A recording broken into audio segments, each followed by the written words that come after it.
O jantar que desmoronou tudo. Era uma sexta-feira daquelas que o ar pesa antes da tempestade. Eu tinha passado o dia inteiro preparando tudo, a mesa posta com o jogo de louça que ganhamos no casamento, as velas que ele sempre dizia adorar, até o vestido vermelho que ele comprou para mim na nossa primeira viagem. Tudo impecável como sempre. Mas quando o relógio bateu 8h30 e o celular dele continuou mudo, soube. Não por intuição, essa já tinha me traído antes, mas porque o restaurante onde ele jurava estar trabalhando até tarde me ligou às 7 para confirmar a reserva para 2 que ele fizera horas antes. Não chorei. Não gritei. Apenas desliguei o forno, apaguei as velas e peguei as chaves. O trajeto até o bistrô Lauren foi um borrão de faróis e pensamentos cortantes. Como uma idiota, ainda me perguntei se poderia ser um mal-entendido, se ele teria levado um cliente, se... Mas então eu os vi. Ele estava sentado na mesa do fundo, a que dava para o jardim, rindo de algo que ela disse enquanto brincava com o talher. Ela era jovem, daquelas que usam blusas decotadas como se fosse natural, não como quem precisa provar algo. Meu marido, inclinou-se para a frente, os dedos roçando os dela sobre a toalha branca, e foi quando notei. O relógio que eu lhe dei no nosso 5º aniversário brilhava no pulso esquerdo dele, o mesmo que ele jurou ter perdido no ano passado. Respirei fundo e avancei. Os saltos batendo no piso de madeira anunciaram minha chegada antes que eles me vissem. Quando ergueram os olhos, a expressão dele foi quase cômica. Primeiro o sorriso congelado, como se eu fosse uma conhecida inesperada. Depois, o pânico puro, diluindo a máscara de homem seguro que ele tanto cultivava. Ela, por sua vez, apenas arregalou os olhos, a boca entreaberta em um ó mudo. Esqueci que hoje era nosso aniversário, ele gaguejou, levantando-se tão rápido que a cadeira rangeu. A voz tremia. As mãos também. Lígia, não é o que parece. Claro que não, interrompi, pegando a garrafa de vinho aberta na mesa. Vocês estão só. Comemorando o que exatamente? Meus dedos apertaram o gargalo com força suficiente para rachar o vidro. Ah, espera. Hoje é 12 de maio.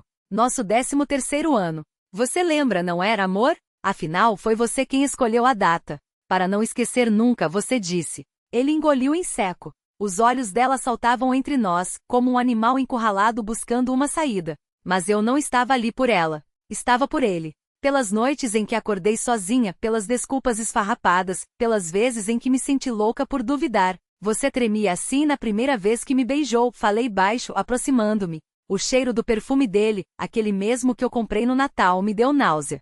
Só que agora não é nervoso, é medo. E era. As pupilas dilatadas, o suor fino na testa, os dedos crispados sobre a toalha. Ele sabia. Sabia que eu tinha as mensagens, as fotos, os extratos da conta que ele achava que apagara.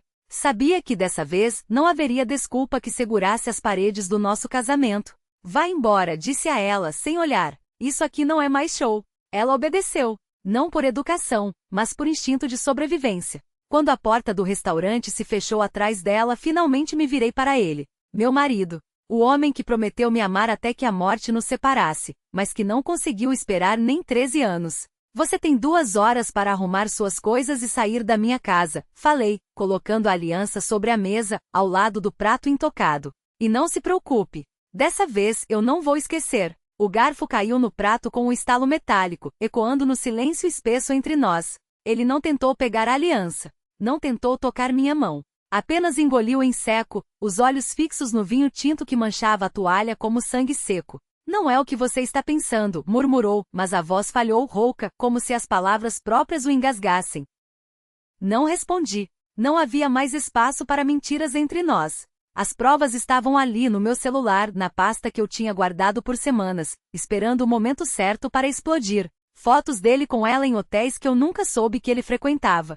Mensagens que começavam com "sinto sua falta" e terminavam com horários e endereços. Extratos de cartão com cobranças de joias que nunca cheguei a receber. Ele passou a mão pelo cabelo. O gesto familiar que outrora me fazia sorrir, agora apenas me enojava. Eu posso explicar. Tentou novamente, mas eu já estava de pé, a cadeira rangendo contra o piso de mármore. Não quero explicações. Quero você fora da minha vida. Saí do restaurante sem olhar para trás, os saltos batendo no chão como martelo sobre um caixão. O ar da noite era frio, mas queimava minha pele. Entrei no carro, liguei o motor e só então permiti que as lágrimas caíssem, não de dor, mas de raiva. Raiva por ter sido tão cega. Raiva por ter acreditado nas promessas. Raiva por ter gasto anos construindo algo que ele destruíra com tanta facilidade. Quando cheguei em casa, a casa que eu tinha decorado, que eu tinha pago com meu próprio suor enquanto ele gastava nosso dinheiro em mentiras, encontrei as malas dele já abertas sobre a cama. Não me surpreendeu. Ele sempre foi rápido para fugir quando confrontado. Subi as escadas devagar, sentindo o peso de cada degrau como se fosse o último. Ao entrar no quarto, ele estava ali, de costas, arrumando camisas com mãos trêmulas. Eu não vou embora, disse, sem se virar. Não sem uma conversa. Virei-me para a janela, observando as luzes da cidade piscando como estrelas moribundas. Não há mais nada para dizer. Ele finalmente se virou, o rosto pálido sob a luz amarela do abajur. E o que você vai fazer? Destruir tudo? A nossa vida? Os nossos amigos? Sorri um sorriso tão frio que doeu nos lábios. Você já destruiu tudo sozinho. Eu só estou limpando a bagunça. Peguei o celular do bolso e abri a pasta novamente. Desta vez não para ameaçar, mas para lembrar. Para gravar em minha memória cada detalhe da traição, cada prova de que eu não era louca, não era paranoica. Apenas uma mulher que finalmente tinha aberto os olhos. Você tem 1h50, falei, olhando para o relógio. Quando o tempo acabar, eu chamo a polícia. E acredite, eles vão adorar ver essas fotos. Ele não discutiu, não implorou, apenas assentiu, os ombros caídos como se carregasse o peso de algo muito maior do que malas. Enquanto ele descia as escadas com os passos pesados, peguei a aliança que ainda brilhava na mesinha de cabeceira. Não a joguei pela janela. Não a guardei em uma gaveta. Apenas a apertei na palma da mão até a borda metálica cortar minha pele. Quando a porta da frente bateu, não senti alívio. Só uma certeza gelada. Isso não era o fim. Era apenas o começo. O sangue escorria em finos filetes entre os dedos, pingando no chão de madeira clara. Não o limpei. Deixei que se espalhasse, como um mapa de algo que ainda estava por vir. Ele voltaria. Não por amor, não por arrependimento, mas porque homens como ele não aceitavam perder. E eu conhecia cada uma de suas táticas, a voz suave demais, os presentes caros demais, as promessas que soavam como verdade só porque eram ditas com os olhos úmidos. Mas desta vez eu tinha algo que ele nunca esperou. Tempo. Tempo para planejar. Tempo para observar. 2 dias depois, o interfone tocou. Não era ele, era a polícia. 2 oficiais com rostos sérios, um deles segurando um envelope pardo.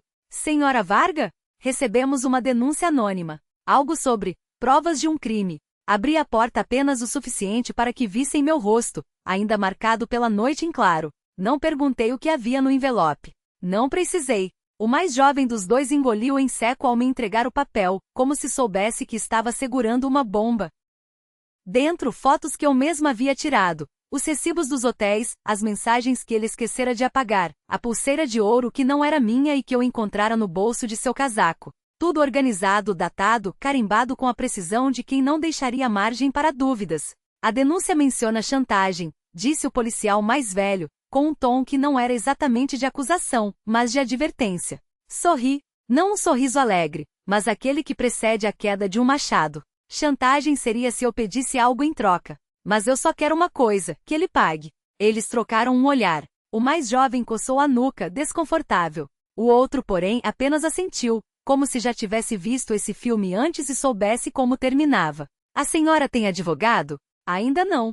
Mas tenho paciência. Fechei a porta antes que pudessem dizer mais alguma coisa. No silêncio que se seguiu, peguei o telefone e disquei um número que não usava há anos. Uma voz feminina, áspera e familiar, atendeu no segundo toque. Você finalmente acordou? Disse ela, sem sequer um alô. Preciso de você, falei, e pela primeira vez em meses, minha voz não tremia. Preciso que ele desapareça. Uma pausa. Depois um riso baixo, quase um ronronar de satisfação.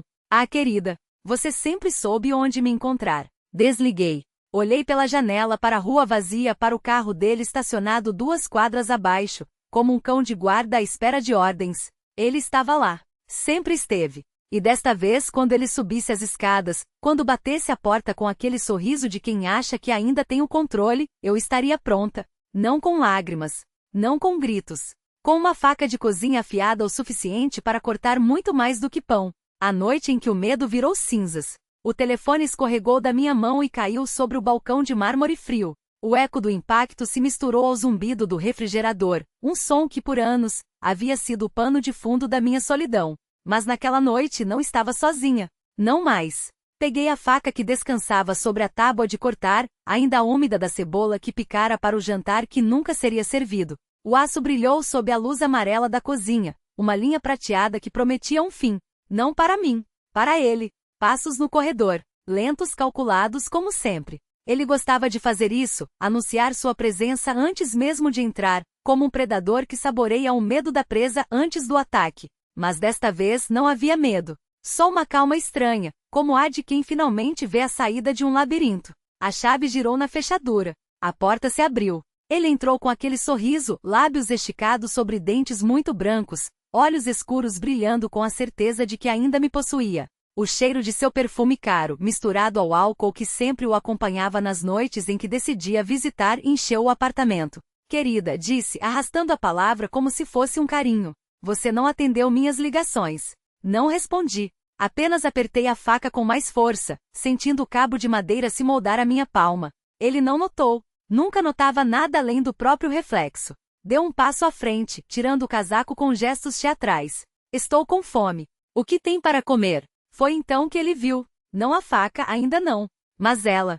Senta à mesa da sala, pernas cruzadas, unhas vermelhas tamborilando sobre a madeira escura. O vestido preto, justíssimo, realçava cada curva, e o cabelo, uma cascata de ondas escuras, caía sobre os ombros como uma promessa. Seus lábios, pintados de um vermelho tão profundo que parecia sangue, se curvaram em um sorriso quando os olhos dela dourados, quase felinos, se encontraram com os dele. Olá, amor, disse ela com aquela voz áspera que eu conhecia tão bem. Sentiu minha falta? Ele recuou como se tivesse levado um tapa. Seus olhos saltaram entre mim e ela, a confiança desmoronando como um castelo de cartas. O que diabos está acontecendo aqui? Sua voz tremia agora. Finalmente, ele sentia o gosto do medo. Você não se lembra de mim? Ela se levantou, movimentando-se como uma pantera lenta deliberada. Claro que não. Homens como você nunca se lembram das mulheres que destroem. Só das que destruíram. Ele engoliu em seco. Seus dedos tremeram ao buscar o celular no bolso. Chame a polícia, sussurrou mais para si mesmo do que para mim. Chame a porra da polícia. Ela riu, um som rico e escuro, como mel derramado sobre brasas. A polícia não virá, querido. Eles têm coisas mais importantes para fazer do que salvar homens como você. Ele olhou para mim, desesperado. Você e sua voz quebrou. Você não faria isso. Não é você. Não, concordou ela, aproximando-se. Não é ela. É nós. E então ele viu a faca. Seus olhos se arregalaram. As mãos se ergueram, como se pudesse afastar o destino com um gesto. Espere.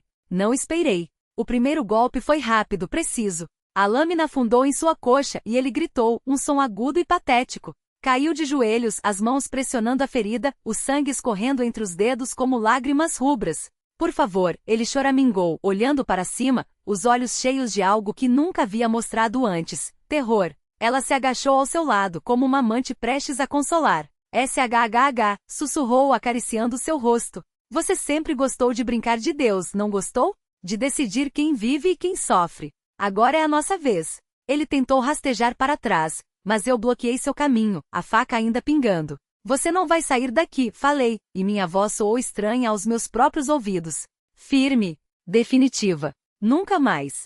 Ela pegou seu queixo, forçando-o a olhá-la. Sabe qual é a pior parte? Perguntou baixinho. Você nem vai entender por quê. Porque homens como você nunca entendem. Acham que o mundo gira em torno deles. Que as mulheres são só fantasmas até que se tornam algo muito, muito real. Ele tentou falar, mas só um gemido saiu de sua garganta. Ela se virou para mim. Agora. E eu obedeci. Não foi rápido. Não foi limpo. Mas foi necessário. Quando acabou, ela se levantou, passando os dedos ensanguentados pelos cabelos como se ajustasse um penteado. Bem feito, murmurou olhando para o que restava dele. Finalmente livre. Eu deixei a faca cair. Minhas mãos tremiam, mas não de medo. De alívio. E agora? Perguntei, a voz rouca. Ela pegou um lenço da mesa, enxugando as mãos com elegância. Agora, querida, você vive. Seus olhos dourados brilharam. E eu? Bem, sempre há mais homens como ele. Sempre há mais contas a acertar. Virou-se para a porta, mas parou, olhando por cima do ombro. Ah, e queime o corpo. Não deixe rastros. Você sabe como fazer. E então ela se foi, deixando para trás só o cheiro de seu perfume, algo doce e venenoso como flores em um caixão. Fiquei ali por um longo tempo, olhando para o que restava dele. Depois, respirei fundo e fui até o armário. Peguei o álcool, os panos, a lona que comprara semanas atrás por precaução. Trabalhei metodicamente, como se estivesse seguindo uma receita. Limpei. Enrolei. Levei para o carro. Dirigi até o lugar que ela havia me indicado anos atrás, em uma conversa que nunca deveria ter acontecido. Um terreno baldio nos arredores da cidade, onde a terra era seca e ávida por segredos. Cavei. Enterrei. Ateei fogo. Quando voltei para casa, o sol já começava a nascer. Lavei as mãos, troquei de roupa, preparei café. Sentei à mesa, olhando pela janela. O carro dele não estava mais lá. A rua estava vazia. Silenciosa. Pela primeira vez em anos, não havia sombras atrás de mim. Peguei o telefone. Apaguei as mensagens. Bloqueei os contatos. E então, finalmente respirei. Não havia mais lágrimas. Não havia mais gritos. Só eu. E a certeza de que, desta vez, ele realmente tinha desaparecido.